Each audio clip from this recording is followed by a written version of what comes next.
You know what, Goose? I thought about that, and I was like, what is it about the whole intern thing that I don't want to party with the interns like that. I don't. No, but you're right. It's privilege. I don't want to sound like a snob, Goose, but when I was an intern, I never partied with Matt Siegel.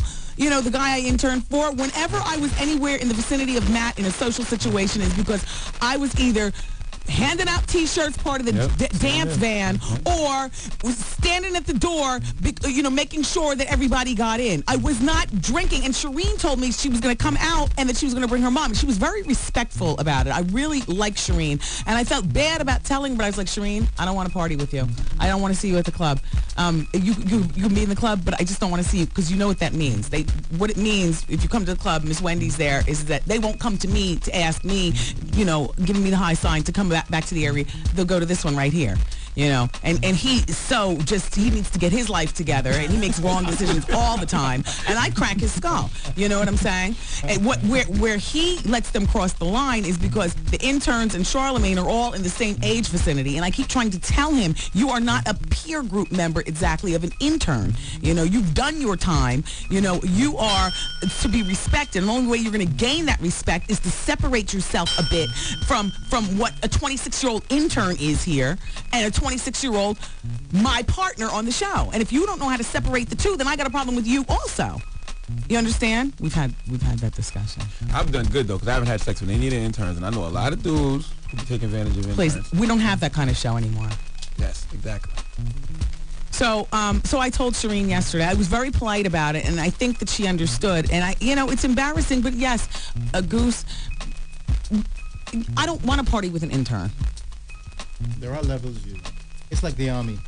Yes. You have the general's quarters. Yes. Exactly. Privates on right. That would be funny to catch that on tape, though. Bring like 4 interns and let them just sit by you in the VIP for 5 seconds just to see what your reaction would be. Just to see the one look on your face when you look over. No, it wouldn't be a look. I would tell them. I wouldn't look. I would tell them, you guys have to go back to...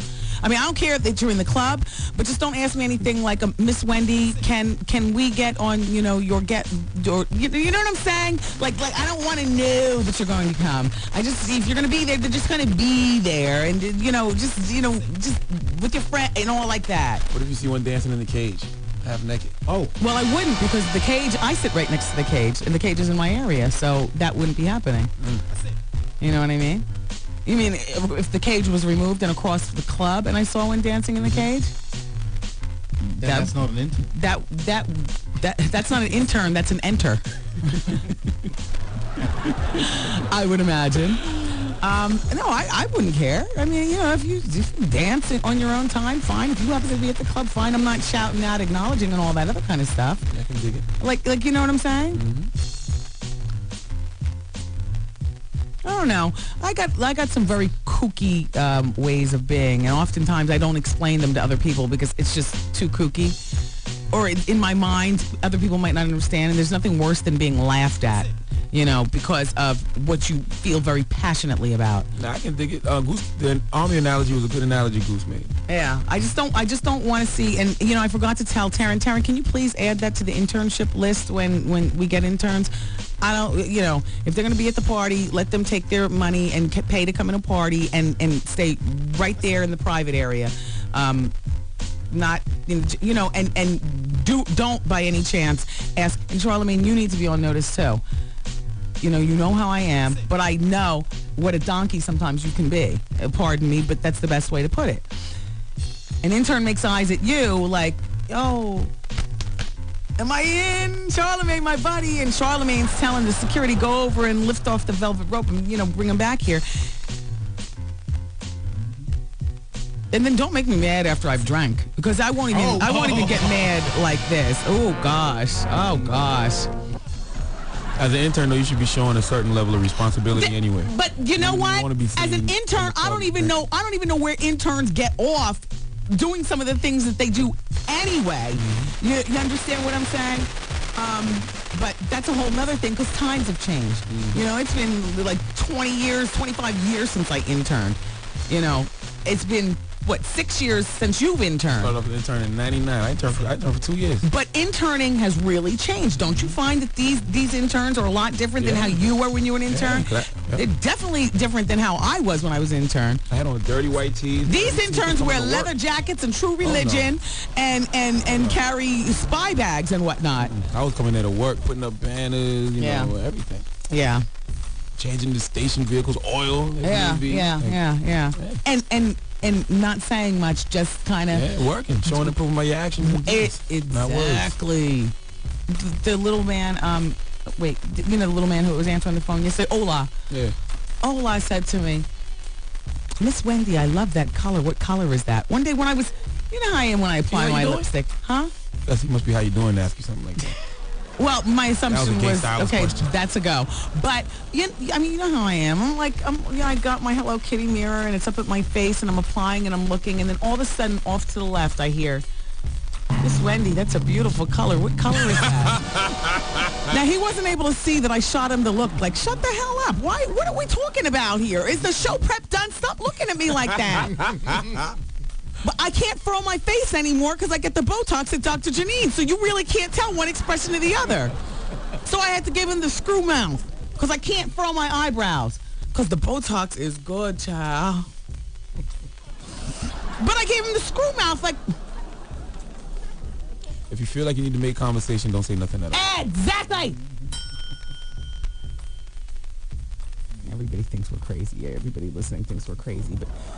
You know what? I know a lot of jobs that have internships and stuff like this, but this is probably one of the few jobs where an intern can misread a situation. They see us drinking and carrying on and cursing and flopping on the couch and talking about the parties and stuff. Yep. So they take our smiles and our drinking for a get-over and they get right in the comfort zone. And I like to trap them in that web because then I go right to Taryn and I'm like, you know what? Put that where? Yes. Yeah, I don't like that. You know, and another wild card is now having you on the show. You know, because I'm a different age than interns, but now having you here, and you and I are sitting, drinking, and flopping on the couch and whatnot. They might not look at me as a peer, but they look at you as a peer. So as soon as I walk out of the room, and we had this problem with you, I talked to Charlamagne about this maybe 2 months ago. I was like, you've got to stop fraternizing like you are with the interns because you're the one who's already gotten 3 interns fired because they fall hook, line, and sinker. I mean, like he's great bait. You know what I'm saying? Because you get a chance to see what salty interns are made of. You know, when I walk out of the room, Charlamagne is sitting there, you know, making his blue balls with the George Vassell champagne and Alizé, and he's having his drinks, and he's sitting and he's watching a rerun of 106 in Park because he's doing some show prep. And now I walk back in the room and everybody's best buddies and Charlamagne is, just everything is like too comfortable. And I'm like, get in here. Like the one chick who told me she's going to be a big-time radio personality. And she wants him to be her partner. Yeah, she's going to hire me to be her partner. And she told him that behind my... Oh, and she had her city in her time slot, too, in Chicago. Chicago middays. Middays. And I'm not trying to kill anybody's dreams. Good luck. That's what you're here for, to aspire to bigger things and stuff. But so what does that mean? You're going to be bad enough to take Charlamagne from me? Charlamagne leaves when I say so. Or when he's ready to leave. But certainly, if you possibly think that he's going to leave for middays in Chicago, the object is to go up, not down. We need one right now. So she was fired. Yeah. Oh. Yeah, she was fired. Priorities in order. She was fired. She was trying to run before she walked. Yeah. I was just insulted by that. Like, how dare you? To aspire to do middays in Chicago is one thing, but don't throw my partner in the mix. I'm not going nowhere. I know. Wow. Charlamagne. I'm like Doug Christie without the ring. Different kind of man.